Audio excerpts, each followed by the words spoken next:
Hey, it is your buddy, Peace and Harmony with you here today. Much love going out to all the beautiful, empowered harmonizers. We are zooming in and focusing in on a great viewer question, and that is, what does it mean when the narcissist treats others as an extension of themselves? Narcissists, they have a pathological sense of self-importance. This is displayed in sort of an entitlement, asking for special treatment on a whole bunch of different things, especially things that they haven't earned. Just expecting people to sort of not bow down to them, but sort of take second fiddle, third fiddle, 18th fiddle from them. And so with the situation with someone who is, pathologically selfish, that's all they see in relationships is really satisfaction of their needs. It's really very basic. It's sort of very, I don't want to say barbaric, but it's just sort of very instinctual for them. It's strictly for the satisfaction of their needs. It's not a two-way street, like considering what you want. You might have a drastic conflict or conflict of interests. You might want to get married. They might want to fulfill some other sort of ambition. You might want to talk. They might be too busy. They don't like to talk. I mean, you might have a real conflict of interests in that, or competing interests. And so with a narcissist who is very competitive, it's always going to be about them, and it's always about what they want and when it's good for them. So kind of others then end up feeling as an extension of them. In other words, a victory for you doesn't really feel like a victory for you. It's more as if if your victory makes them look good, and your victory is, in sort of meeting their expectations, not only your internal expectations for yourself. So it becomes trying to conform. It becomes, a trying to be someone for someone else. In other words, to people please who you are, your I am. And of course, when you get married, when you're at work, you have, you become an organizational person, or you become a married couple, and then, you have a merging of these and a commitment. But oftentimes when you have a narcissist, they only, as a relationship, you might see they only sort of,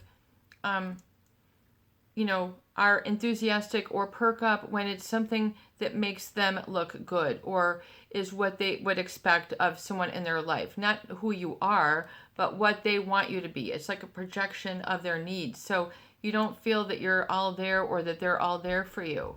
In other words, like let's say you've got a narcissistic mother, and she wants all the children to be a specific way. She then, might not be very supportive for a child who doesn't have it going on, or doesn't reflect the ambition that she has for herself, or the expectations, and then they're not accommodating, lack of empathy. So they get slighted, they get isolated, they get ostracized, scapegoated. They get, feeling that they've been cut off from the family or ostracized because they don't reflect, this sort of up and up aspect, or whatever, how the narcissist projects their expectations. You have to have a specific job, a specific income, a specific way, a specific look. They have all these conditions. So the love then or the relationship does feel very conditional, or conditioned base. And then, it can be very hurtful, because then when you try to sort of strike out on your own or assist them, and then all they focus on is the fault. You might have misspelled something, but your answer was there, something that they needed, and they're like, really? This is misspelled. What did you mean? And, they could have figured it out, but they didn't take the time of day to look at at you, at what you were saying. All they do is focus on the negative, or to them a deficit in making them look good. So they're going to want to, oftentimes you won't feel a stronger connection when you're sort of not making them look good, caving in or catering to their public persona, their entitlement, to go here, do this, be this in this way. You might feel that you have to put on a mask just to kind of keep going. Force yourself, very uncomfortable. So with that, you will burn you out, and also it'll leave you feeling very empty if you've sort of tried to position yourself as a way to appease others or fit according to what others want you to be. For example, you might have someone who's into dinosaurs, and if you're not a paleontologist, they're not into you. Or you might have someone who's very into theater or acting, and then if you're not, a showbiz person, then it doesn't, you're not an extension of them. So, you might feel that you are supposed to be according to their rule, according to their measuring stick. What about your measuring stick for yourself? Let it begin with you. That's so very important. And try this. Understand that when you've developed specific areas of your life that were to please others, and you feel that you had shortchanged yourself, well, then pick up the beat.